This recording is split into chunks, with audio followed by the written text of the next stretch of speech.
Sejam todos muito bem-vindos à série institucional Ex-Presidentes da ASP. Eu sou Marcos Buenos, um dos diretores de marketing da ASP, e hoje tenho a honra de conversar com o doutor Alberto Luiz Camelier da Silva, que presidiu nossa associação no período de 2001 a 2005. Dr. Alberto Luiz Camelier da Silva é advogado especializado em propriedade intelectual, sócio fundador da Camelier Advogados Associados, bacharel, mestre e doutor em Direito pela Faculdade de Direito da Universidade de São Paulo, conselheiro nato da ASP, membro de honra vitalício do Conselho Diretor da ABPI, membro da Comissão Especial de Propriedade Intelectual da OAB São Paulo, membro do Comitê de Ensino Jurídico e Relações com as Faculdades do César, agraciado com a medalha Professor Doutor Antônio Chaves, conferida pela Academia Brasileira de Arte, Cultura e História da OAB São Paulo. Professor convidado de cursos de pós-graduação da ESA, Escola Superior de Advocacia das Ordens dos Advogados, Seção São Paulo, professor convidado da Escola Paulista da Magistratura, autor do livro Concorrência Desleal, Atos de Confusão e Desenho Industrial, Abuso de Direito no Mercado de Reposição, ambos editados pela Saraiva. Co-coordenador do livro Manual de Propriedade Intelectual, editado pela editora Almedina, e da obra Coletânea da Propriedade Intelectual Era Digital, editado pela Tirran Loblanche. A série tem como objetivo registrar desafios, decisões e aprendizados das diferentes gestões da ASP, construindo um acervo de memória e também de lições de liderança para as novas gerações que atuam com propriedade intelectual. Agora nós estamos com o nosso querido doutor Camelier aqui conosco para contar um pouco da história dele em sua passagem como presidente da ASP. Doutor Camelier, para darmos início a essa entrevista, eu vou passar algumas perguntas que visam compartilhar um pouco da experiência de quem já ocupou o cargo de presidente da ASP e quais foram os desafios que tal posto trouxe ao doutor. E a primeira pergunta que eu lhe faço é, de forma breve, como foi o seu caminho até chegar à presidência da ASP? Como começou o seu envolvimento com a associação? Muito bom. Marcos, obrigado aí pela gentileza dessa entrevista, esse bate-papo, né? Bom, sucintamente aconteceu o seguinte, como é que foi a minha história, para chegar na propriedade industrial e depois chegar na presidência da ASP? Então, em poucos minutos, eu vou tentar sintetizar, que não é fácil, né? São muitos anos, então a gente tem que sintetizar. Bom, a minha primeira formação universitária não foi direito, foi administração de empresas. Eu me formei na turma de 1979 na Faculdade de Administração de Empresas da Fundação Armando Álvares Penteado, a gloriosa FAAP, ali no Pacaembu, né? E me formei como administrador administrador com especialização em finanças e recursos humanos. Pouco depois, eu comecei a trabalhar na área chamada de cargos e salários, que é uma área de recursos humanos, técnica, né? Na qual você faz a avaliação de cargos, faz todo o procedimento para verificar os principais, os cargos-chave de cada empresa, né? Muito bem, trabalhei alguns anos nessa área e até que eu, com 20 e poucos anos, um dia eu cheguei meio chateado lá para minha esposa, nós já éramos casados, a Sandra, né? Não tínhamos filhos ainda. Falei, Sandra, eu estou infeliz, eu não sei o que eu vou fazer, né? Eu gostaria de fazer alguma coisa própria, começar o meu negócio, porque eu sempre dou azar, os meus chefes sempre eram cabeças duras, e eu sempre tinha, como o meu signo é leão, Então, o leão sempre quer liderar, quer fazer, etc. E tal. Eu sempre tinha esse embate.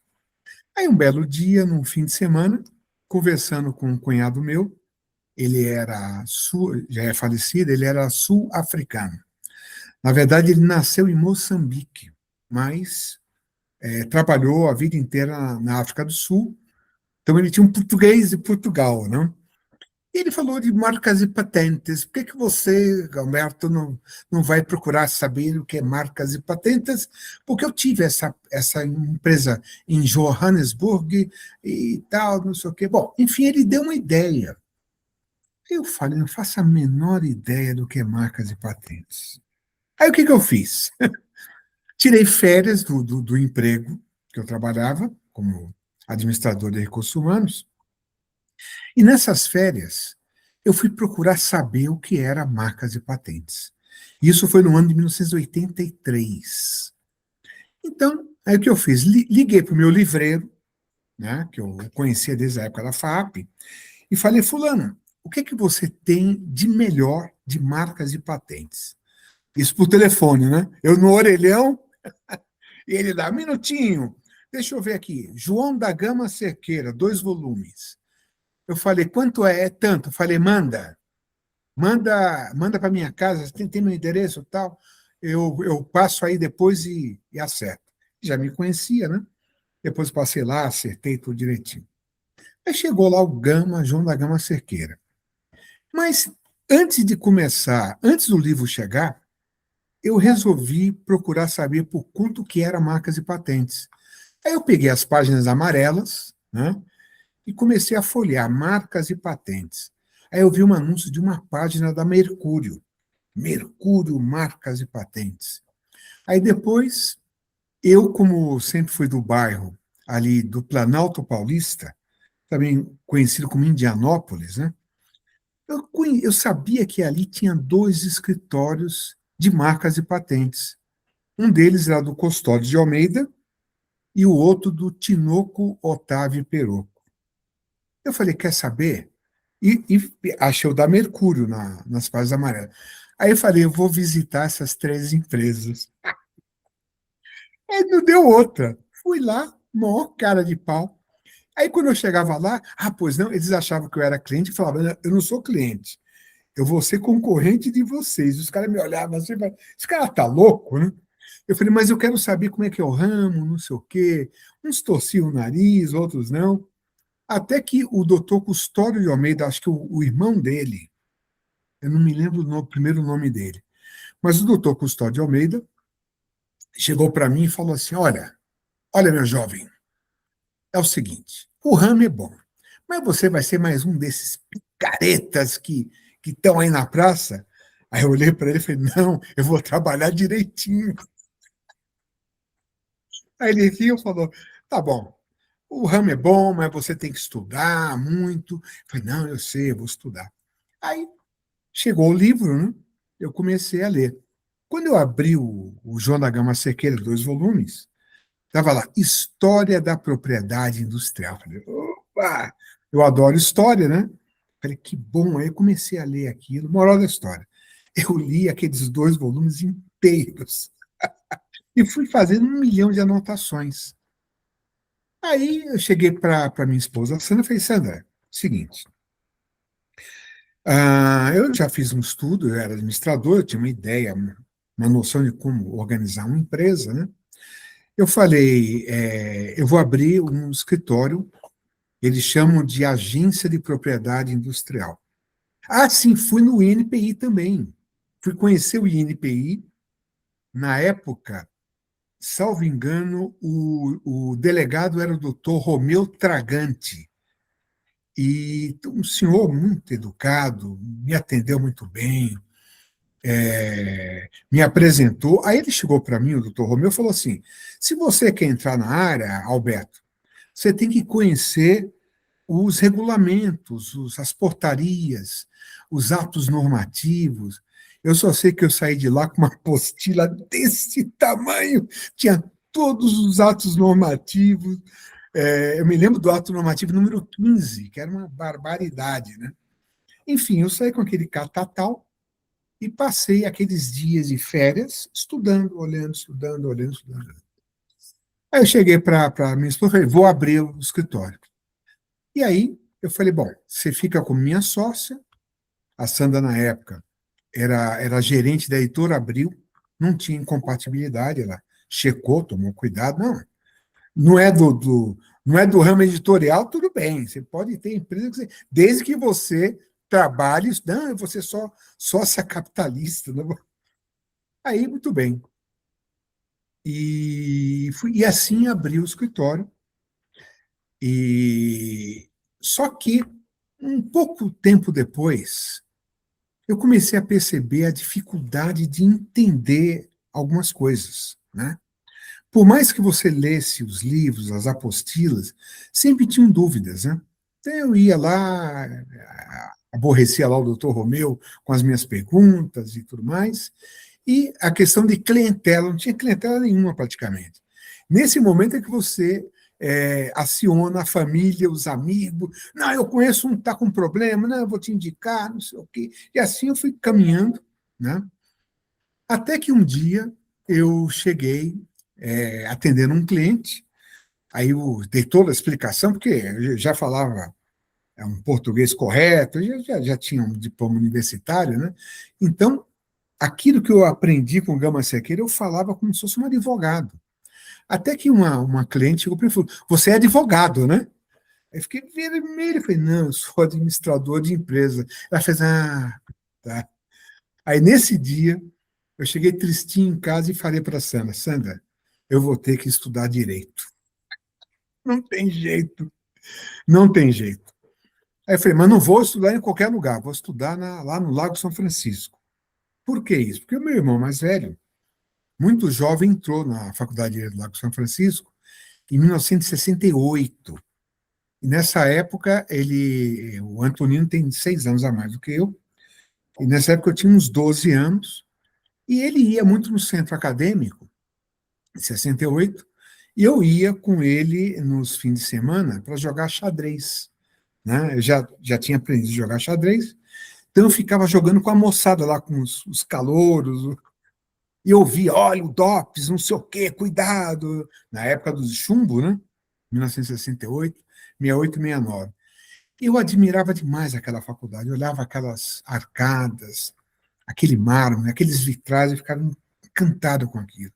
Olhava a biblioteca, aquela do primeiro andar, a biblioteca central, olhava assim pelo vidro, aqueles milhares de livros, falei, meu Deus, que lugar maravilhoso. Muito bem, isso ficou no meu subconsciente. Aí eu falei, quer saber, vou prestar a FUVEST. Fiz um cursinho de 3 meses para lembrar de algumas coisas e passei lá na São Francisco. Né? E aí eu prestei e procurei aprender e aprender bastante.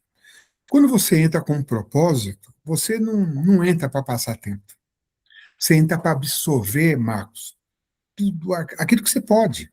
Né? Tanto é que eu me lembro que no quinto ano nós tínhamos matérias optativas e as matérias obrigatórias. Eu me inscrevi em todas as matérias optativas, praticamente todas, e fora as obrigatórias. Então eu chegava às 5 horas da tarde, então eu chegava mais cedo no escritório, eu trabalhava, saía, nem almoçava naquela época, tinha que fazer de tudo, né? Comer sanduíche em pé, né? E pegava o ônibus e ia para o Lago São Francisco. E ali eu ficava das 5 até as 11 da noite. E depois pegava o ônibus para voltar para casa, né? E nisso eu fui tendo várias matérias optativas e conversando muito com os professores e fazendo amizade e tudo mais. Essa dificuldade que eu senti, porque eu sentia a solidão. Eu não conhecia ninguém na área e não tinha para quem perguntar, né? E senti isso na pele. Até um dia que, quando um pouco antes de me formar, se não me engano, eu estava no terceiro ano da faculdade, já tinha uma carteira de estagiário, uma carteirinha azul. Um amigo me falou: não, eu vou te inscrever, você fica aqui um tempo, tal, algumas horas só, eu te inscrevo. E assim foi feito.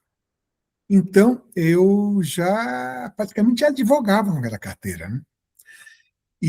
Mas sentia realmente a falta de ter alguma coisa. Aí eu me lembro que eu conheci o professor Newton, foi meu professor na graduação. Eu sabia que ele tinha um escritório chamado Cruzeiro do Sul Newmark. Hoje é só Cruzeiro Newmark. Se não me engano, era no Pacaembu. E um cliente teve um problema. Eu falei, olha, vamos buscar a consultoria de quem direito, que é o doutor Newton Silveira. Aí marquei uma hora, o Newton me recebeu. Falei, Newton, antes de mais nada, professor Newton, eu fui seu aluno no segundo ano. É mesmo? Eu não lembro de você. Eu brinquei. É que eu sentava no fundo e ficava só na bagunça. Que nada. A sala era enorme, né? Sentava bem na frente. O professor, só para você ter ideia, São Francisco, a sala tinha 110 alunos. Aquelas salas imensas, né? Então ali eu comecei. Aí o Newton chegou para mim e falou assim: antes de ir embora, falou: Alberto, você é associado da ASP? Não, né? Aí ele abriu uma gaveta, tirou um formulário, falou: olha, já estou te indicando aqui, ó, você está convocado a se associar. E foi assim que eu tomei contato com a Associação Paulista da Propriedade, na época industrial, pela mão do professor Dr. Newton Silveira. E daí eu me inscrevi e até aí estava inscrito, assisti uma coisa ou outra, tal, de forma esparsa. Até que eu resolvi me filiar à Associação Brasileira da Propriedade Intelectual, BPI, e da ABAP, Associação Brasileira da Propriedade Industrial. Então, eu já estava praticamente formado e eu me ingressei e fui admitido. Então, eu estava nas três entidades. Aí eu falei, bom, como inaugural, eu vou pegar o avião e vou lá para um almoço dos associados da BPI no Rio. Assim, eu conheço as pessoas. Tal. E nisso, eu conheci o glorioso doutor Antônio Ferro Ritti. Engraçado, nós fomos no mesmo avião, cada um tomou um táxi para ir para o local, só que lá no almoço ele falou, ô Alberto, aquele jeitão do Ritti, ô Alberto, de onde você é? Eu falei, de São Paulo. É mesmo? Eu também sou, e não sei o quê. Aí começou, né? E na volta, nós voltamos no mesmo avião, mas lado a lado. Porque a minha cunhada, o marido dela, era filho do dono da agência de turismo chamado Indianópolis Turismo, que atendia o escritório do Dr. Antônio Ritt, que era ali perto também, e o meu.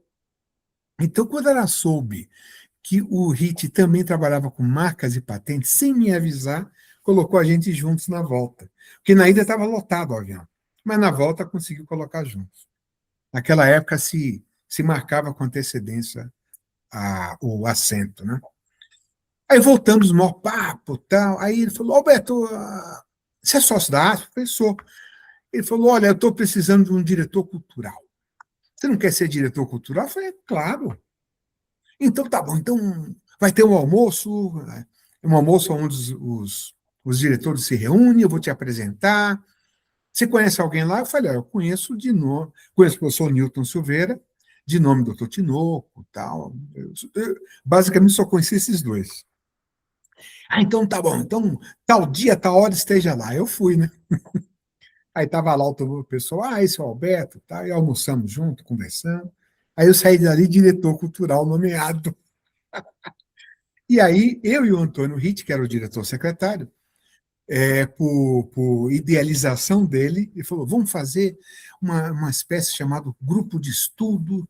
Aí eu falei, tá bom, Antônio, vamos lá. O que a gente fazia? Nós nos encontrávamos no sábado, normalmente no escritório dele, né, lá no Planalto Paulista, e ficávamos lá tomando um chopp, né, uma cerveja, e escrevendo como é que seria o grupo de estudos. Vamos criar tal. Então, o primeiro foi nome comercial versus marca. Esse foi o primeiro grupo de estudo. Então, a gente criou um case e assim foi. Foi indo, foi indo, foi indo. Até que, 10 anos depois, eu ascendi à presidência da ASP. Né? Então, foi paulatino desde 1990. 90, eu assumi em 2001 como presidente. Então, foram 11 anos na diretoria, colaborando, até que os fundadores, né, doutor Tinoco, doutor Milton Silveira, Milton de Melo Junqueira Leite, Luiz Armando Lípio Braga, na época, Clóvis Silveira, eles eram todos ativos, né? Aí disseram, vamos dar oportunidade para esse jovem aí, né? Porque eu era jovem, né? Tinha o quê? 40 anos, 42 anos. Aí assumi a presidência. E ao assumir, Bom, a história basicamente é, você deve ter outras perguntas, né? Então foi assim que eu cheguei na propriedade industrial. Que legal, que história incrível. E vamos lá, chegou na presidência. E quais eram, na sua visão, doutor Alberto, as principais prioridades ou urgências da ASP naquele momento? Excelente. Bom, uma das coisas que todos nós nos ressentíamos era a falta de uma sede. Por quê? Porque a sede da ASP era sempre na presidência de plantão. Era no escritório do presidente de plantão, que levava a secretária e ficava lá numa salinha, em qualquer lugar, atendendo. Então, o presidente de plantão é, albergava a associação, né? Só que nós não tínhamos lugar para dar as palestras, os grupos de estudo, tanto é que nós usávamos muito as salas da Abimac, que fica ali em São Judas, né? No final da Indianópolis, com a Avenida, ali, Avenida Jabaquara, né? Exatamente, Indianópolis com Jabaquara, tinha um prédiozinho que era a sede da Abimac, e nós usávamos as salas dali. Então, a minha primeira prioridade, Marcos, foi ter uma sede própria.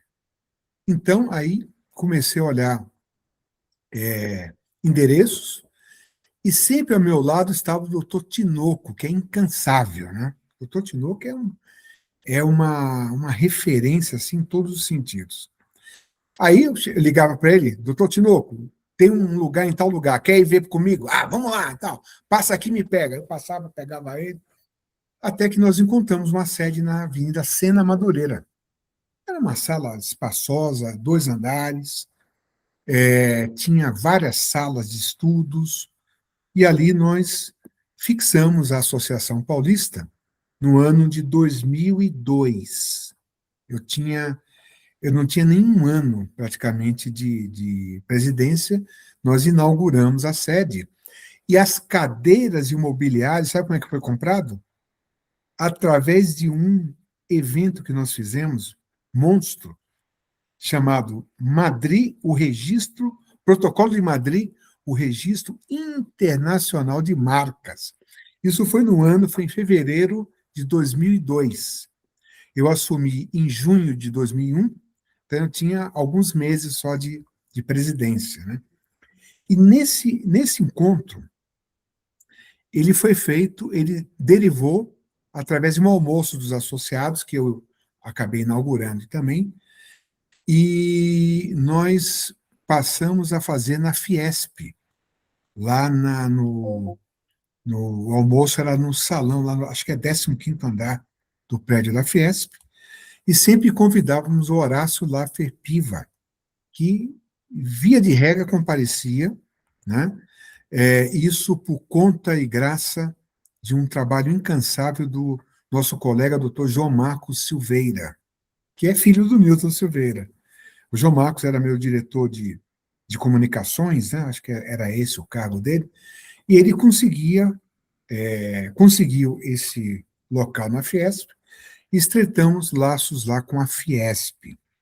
E nesses almoços a gente chamava aqui o presidente do INPI, o presidente das outras entidades. Então, a gente procurou se aproximar das outras entidades. A BAP, a BP, que tinha uma certa rusga, né? E o INPI também, buscamos. E com esse almoço, num desses almoços, nós lançamos um desafio para o doutor José Graça Aranha, que na época era o presidente do INPI. Que o Graça Aranha pediu a palavra e falou: olha, Por que vocês não discutem o Protocolo de Madrid? Parece que é um tabu na área, nas associações. Vocês têm medo do protocolo? Ele brincando, né? Aí eu cheguei, peguei o microfone e o Horácio Lafepiva estava lá. Falei, então, doutor Gassaranha, eu vou fazer um desafio público. Está me olhando, né? Falei, a Associação Paulista, ainda não consultei a diretoria, será ad referendo da diretoria, mas eu aceito o convite para debater publicamente o Protocolo de Madrid. O senhor traga os prós e eu levo os contras. Aí ele falou, ótimo, boa ideia.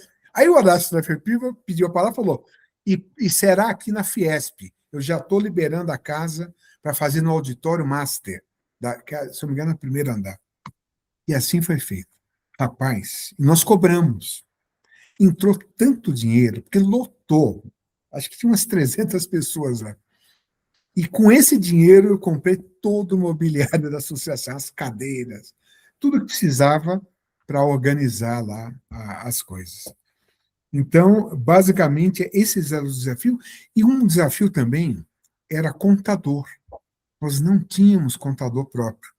Então, na época, eu contratei o doutor Valdomiro Teodoro da Luz, que até hoje é o contador da ASP através do filho dele, que o Valdomiro, infelizmente, faleceu há alguns anos, e o filho dele, ou seja, o escritório dele, que é a Neoconte, continua até hoje. Ele era meu contador.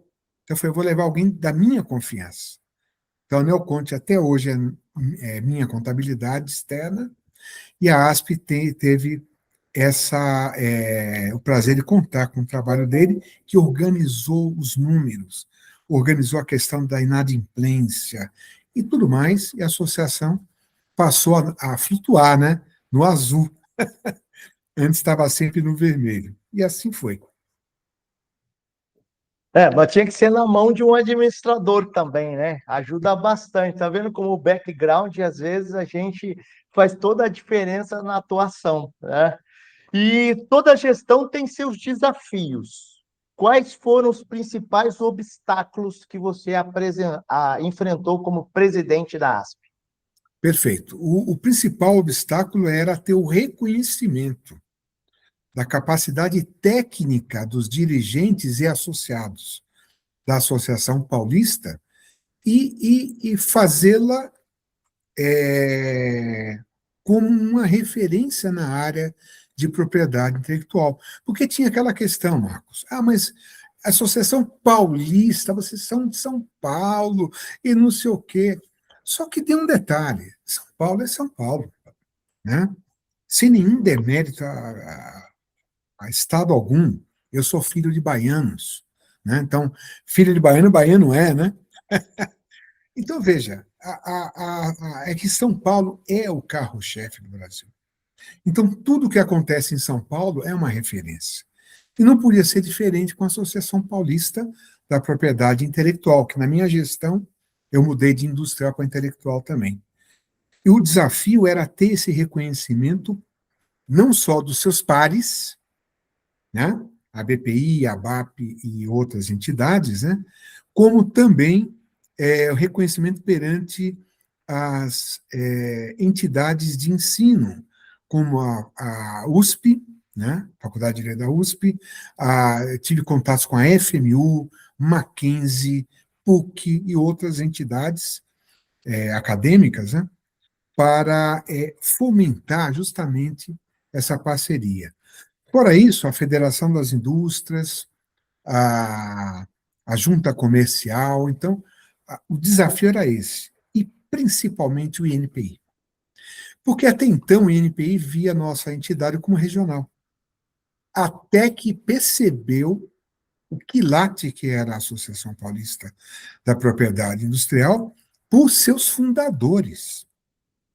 Doutor Newton Silveira, doutor José Carlos Tinoco Soares, doutor Clóvis, que eram expoentes de forma inconteste, né, da propriedade intelectual brasileira.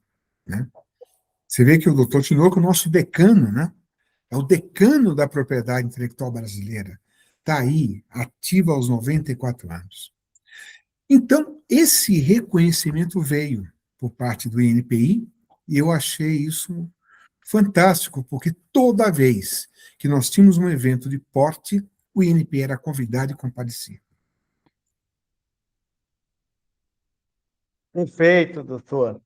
E o doutor mencionou aí a questão das relações, né, com os órgãos públicos, através do NPI, juntas comerciais, com as escolas, que também buscou se aproximar da associação. Teve algum desafio específico nesta lida com todos esses players do mercado para se achegar à ASP? Sim, o desafio específico, como eu falei, foi debater publicamente um tema que era tabu. Entenda isso, tabu na nossa área, que era o Protocolo de Madrid. Então, esse desafio, eu me lembro que quando saiu a notícia que teria esse debate, alguns colegas meus, que eu não vou declinar o nome, me ligaram preocupados. Ô, Camille, você ficou louco? Esse negócio de protocolo em Madrid, nós vamos perder trabalho e não sei o quê. Eu falei, escuta, fulano, nós temos que ver o que é melhor para o Brasil, não para nós. Nós estamos aqui para lutar pelo país. Se for bom para o Brasil, assim seja. Né? E na época foi dito isso, claramente. O protocolo de Madrid não pode ser adotado por isso, por isso, por isso. Nós tivemos uma conclusão. Isso depois foi publicado em todo canto. E anos depois foi adotado, né? Se não me engano, em 2019, salvo engano. Né? Então, veja, era uma questão de. Era iminente que seria adotado, né? Porque o Brasil tem compromissos com os países do mundo desenvolvidos. Se o Brasil quer ser um país desenvolvido, então tem que aderir a esses tratados e convenções. Foi o que acabou acontecendo. Então, o maior desafio foi esse, e eu diria que o segundo maior desafio interno foi o seguinte, muito curioso isso. Quando o doutor Ritt e eu começamos a difundir através do ensino, do estudo, a propriedade intelectual, um diretor chegou para mim e falou: Pô, Camille, vocês estão ensinando para concorrente? Eu falei: Ô, fulano, com todo o respeito, quem não tem competência não se estabelece. Né? Ora, qual o problema de ensinar para concorrente? Você melhora o nível de todos. Melhorando o nível de todos, a propriedade intelectual passa a ser respeitada pelos os players, os usuários, que são as empresas, não é verdade? Mas tem que tem que calibrar esse quilate, né? Para que as pessoas possam vislumbrar que tem ali profissionais de escola trabalhando. E assim foi feito, né? Tanto é que hoje nós temos muitos e muitos jovens, né? E outro desafio foi colocar jovens da diretoria, né? E a Associação Paulista é muito democrática, Marcos. Tanto isso é verdade que praticamente escritórios de porte pequeno, o meu era pequeno. O escritório Camileno é um escritório muito pequeno, né? Presidiu a Associação Paulista, né? Então, não tem essa de ser só os grandes, não, todos têm direito ao sol, né? Eu costumo dizer. Doutor, e quando você olha para trás em termos de decisões na sua gestão, qual ou quais decisões o doutor entende foram mais relevantes para o rumo que hoje a ASP se encontra? Olha, basicamente, eu vou roubar uma expressão do doutor Tinoco. Nós conseguimos formar uma escola de propriedade intelectual. Então, a ASP, o maior legado é esse. A ASP é reconhecida hoje como escola de propriedade intelectual, pelos seus cursos, palestras, congressos. Os nossos congressos são espetaculares. Os temas são vívidos, são atuais, palpitantes. Por quê? Porque você traz coisa que a pessoa quer ouvir, quer entender. Né? E a gente tem nós conseguimos, com muito esforço, o trabalho de todos, fazer com que a gente possa atender o básico, o intermediário e o avançado, né?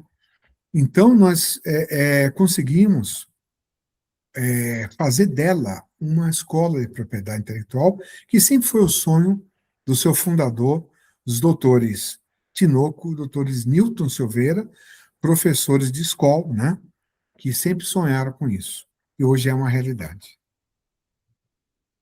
Que legal, não é? E o cargo de presidência, ele exige daquele que o ocupa a entender sobre liderança, porque é um cargo responsável por liderar as pessoas que estão junto com ele. E qual a experiência de presidir a ASP te ensinou em termos de liderança? Foi muito boa essa pergunta pelo seguinte: ah, os diretores da associação são donos dos seus próprios narizes, são donos de escritórios. Você não pode impor nada, você tem que cooptar, né? Então, o desafio é esse. Primeiro, tolerância. Segundo, compreensão. Terceiro, ouvir mais do que falar. Quarto, dar oportunidade para todos. Quinto, saber estimular as pessoas. Porque o presidente que só ele quer aparecer, os outros não vão segui-lo. Mas se você dá a oportunidade, faz todo mundo aparecer e mostrar que aquela contribuição está servindo a um propósito, olha, você não faz ideia que isso, a liderança passa por aí. Você acaba naturalmente liderando, de forma orgânica e não de forma impositiva, né? Então, liderar é isso, porque você está diante de homens e mulheres senhores de si, né? Você não pode dar ordens, você tem apenas que cooptar e estimular com que as pessoas executem os seus mistérios, né? Perfeita explicação. E se você pudesse deixar um conselho para quem hoje atua ou virá atuar na presidência da ASP, qual seria o conselho, doutor Alberto? Estudem, estudem, estudem. O estudo, o saber liberta. Isso é bíblico, né? O saber, o conhecimento liberta. No momento em que você se imbui de buscar o conhecimento através do estudo, através da pesquisa, né? Ah, esse é o recado que eu deixo para os jovens que estão entrando e aqueles que almejam um dia serem profissionais dessa área, né? Busque o conhecimento. Procure as fontes do saber. Hoje temos muitas. Há 30 anos não tinha quase nada, né? Hoje só não aprende quem não quer, não é verdade? Então esse é o conselho que eu daria. E o acesso hoje ao conhecimento ele ficou muito fácil. É claro, e aí traz para nós um novo desafio, que é realmente buscar informações confiáveis, né? Para que você realmente estude as coisas certas. Mas é um excelente conselho que o doutor está deixando. E se você tivesse que resumir a experiência na presidência em uma palavra ou em uma frase, como o doutor Alberto resumiria? Gratidão. Gratidão aos pais fundadores, né? Aqueles que criaram essa associação que hoje é notável. O apoio que eu tive. Então, é pura gratidão a todos eles. Muito obrigado. Gostaria de deixar uma mensagem final para os nossos associados e para quem vai acompanhar ou acompanha a ASP nas redes sociais. Sim, vocês procurem se engajar nas atividades, procurem desenvolver coisas conosco, né? A ASP é uma pirâmide forrada de tijolinhos. somos nós, né? Cada tijolinho acrescentado faz essa pirâmide subir. Então, se engajem, arregassem as mangas e procurem contribuir com a propriedade intelectual brasileira. Mais uma vez, nosso muito obrigado, em nome da Associação Paulista da Propriedade Intelectual, pela tua presença, por estar aqui para compartilhar conosco um pouco do que é ser presidente de uma instituição tão respeitada no país hoje. Então, nosso muito obrigado. Nós somos 3 diretores de marketing. Sou eu, o Igor e também a doutora Marina. E eu vou, assim, já disse isso, eu tive o prazer, estou tendo o prazer de lhe entrevistar, eu tive o prazer de entrevistar o Clóvis e o Dr. Tinoco, e para mim realmente é um prazer de coração, porque foram pessoas que o meu conhecimento flui de vocês. Então, Dr. Newton, que a gente sente sempre a saudosa memória, tanto quanto do Denis também, ao qual eu pude fazer minha especialização na GV. Então, vocês foram as fontes das quais eu bebi. Então, para mim, foi muito prazeroso entrevistar os 3, principalmente o doutor, que eu sempre tive uma admiração na conduta, na forma como que trata o seu próximo. Então, meu muito obrigado. E nós realmente agradecemos aqui em nome da ASP, doutor. Muito obrigado. Sou eu quem agradece, viu? Muito obrigado. Se você que está nos assistindo gostou dessa conversa, inscreva-se no canal da ASP, deixe seu comentário e compartilhe este vídeo com colegas que se interessam por propriedade intelectual e pela história da nossa associação. Nos vemos no próximo episódio da série institucional Ex-Presidentes da ASP. Nosso muito obrigado.